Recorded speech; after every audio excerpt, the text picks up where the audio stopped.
Hello student, आज हम class 10th के प्रश्नावली 1.1 का सॉल्यूशन करेंगे।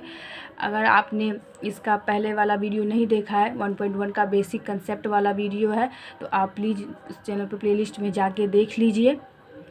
आपके लिए इस चैप्टर का सॉल्यूशन करना बहुत ही हेल्पफुल रहेगा अगर आप उस वीडियो को देख लेते हैं तो चलिए आज हम प्रश्नावली 1.1 का सॉल्यूशन करते हैं। तो देखिए हमारा पहला क्वेश्चन क्या है। निम्नलिखित संख्याओं का एचसीएफ ज्ञात करने के लिए युक्ल विभाजन एल्गोरिथम का प्रयोग कीजिए। तो एचसीएफ हमारा दे दिया है और बोल रहा है युक्ल विभाजन एल्गोरिथम के प्रयोग से हमको ऐसे निकालना है। ये क्वेश्चन आपको पूछेगा ही, हर एग्जाम में पूछता है, चाहे आप कोई भी बोर्ड से हो, एग्जाम ये पूछता ही है। तो चलिए देखते हैं इसका हमारा पहला क्वेश्चन। ये एनसीईआरटी का क्वेश्चन हमने लिया है, तो 135 और 225। तो यहाँ पर देखिए इसका पहले युक्ल विभाजन एल्गोरिथम का प्रयोग से आपको फार्मूला है, ये आपको याद रखना होगा। ए बराबर बी क्यू प्लस आर। अगर ये आप फार्मूला अगर आप याद रखते हैं तो आपको सॉल्यूशन करने में कोई दिक्कत नहीं आएगी। तो देखिए ये हमारा ए क्या है, तो यहाँ पे देखिए क्या लिखा हुआ है, सबसे बड़ी संख्या क्या है, सबसे बड़ी संख्या को ए तथा सबसे छोटी संख्या को बी मानते हैं। तो सबसे बड़ी संख्या हमारा क्या है, यहाँ पे 225 और सबसे छोटी संख्या है 135। तो ए को हम क्या मानते हैं, सबसे बड़ी को हम ए मानते हैं यानी 225 और बी को हम सबसे छोटी 135। क्यू बराबर हमारा हो जाता है भागफल और आर बराबर हो जाता है हमारा शेषफल। तो देखिए यहाँ पर हम डिवाइड करते हैं 225 को 135 से। तो यहाँ पर हम यहाँ पे देखिए यहाँ तक बस पहले स्टेप हम यहीं तक लेंगे। तो देखिए यहाँ हमारा ए कितना है 225 और हमारा बी कितना है 135। यहाँ पर इस फार्मूले के अनुसार देखिए क्यू हमारा क्या हो जाता है भाग, तो भागफल यहाँ पर क्या है 1 और फिर आर बराबर हमारा क्या हो जाता है शेषफल। तो शेषफल हमारा कितना है 90। तो इसमें हम तब तक स्टेप करते जाएंगे जब तक कि रिमाइंडर में हमारा 0 ना आ जाए। अब देखिए दूसरा स्टेप में हमारा क्या बन गया, ए बन गया 135 और बी बन गया 90 और भागफल हमारा इस यहाँ पर भी 1 है और शेषफल हमारा कितना आ गया 45। तो देखिए इस स्टेप में भी रिमाइंडर में 0 नहीं आया। तो दूसरा स्टेप हम करके देखेंगे।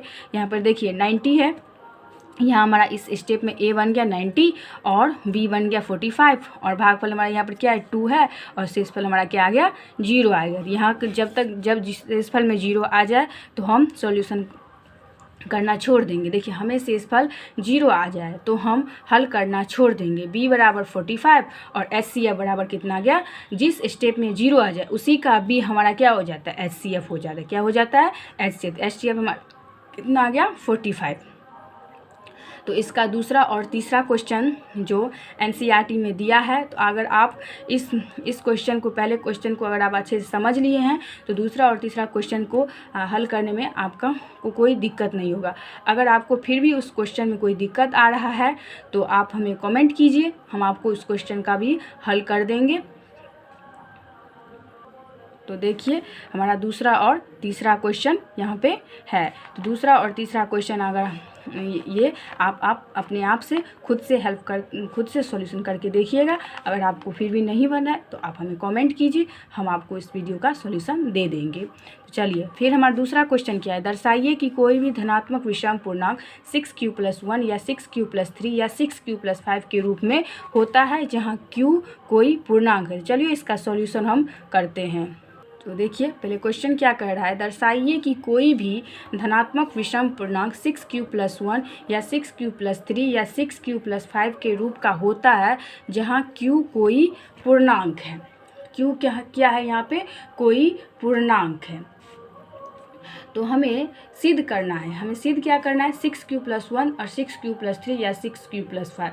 यहाँ पर देखिए ये हमारा इस फॉर्मूले की तरह है, a बराबर bq+r। तो यहाँ पे हमें b दे दिया है, q है और r यहाँ पर हमको a नहीं दिया है। तो चलिए हम a को मान लेते हैं।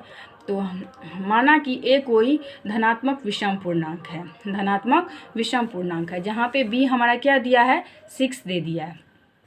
तो जब हम 6 को 1 को विभाजित करते हैं तो जो शेषफल क्रमशः 0, 1, 2, 3 या 4, 5 आता है, जहाँ की r से छोटा या बराबर है 0 और b से छोटा है r, तो यहाँ a एक क्या है विषम पूर्णांक है। तो हमने क्या माना है, यहाँ पर धनात्मक विषम पूर्णांक है, इसीलिए शेषफल भी क्या होगा विषम संख्या प्राप्त होता है।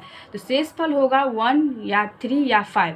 तो युक्ल विभाजन एल्गोरिथम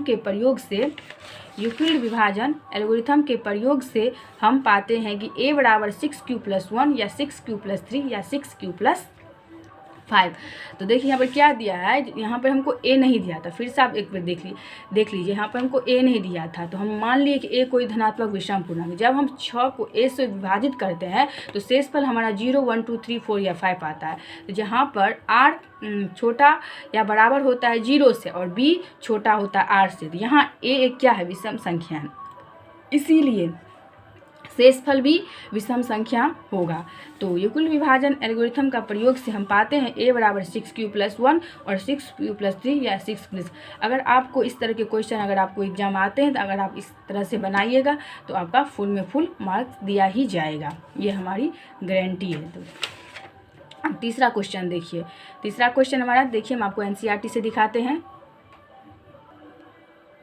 देखिए तीसरा क्वेश्चन, किसी भी परेड में 616 सदस्य वाली एक सेना की टुकड़ी को 32 सदस्य वाले एक आर्मी बैंड के पीछे मार्च करना है। दोनों समूह को समान संख्या वाले स्तंभों में मार्च करना है।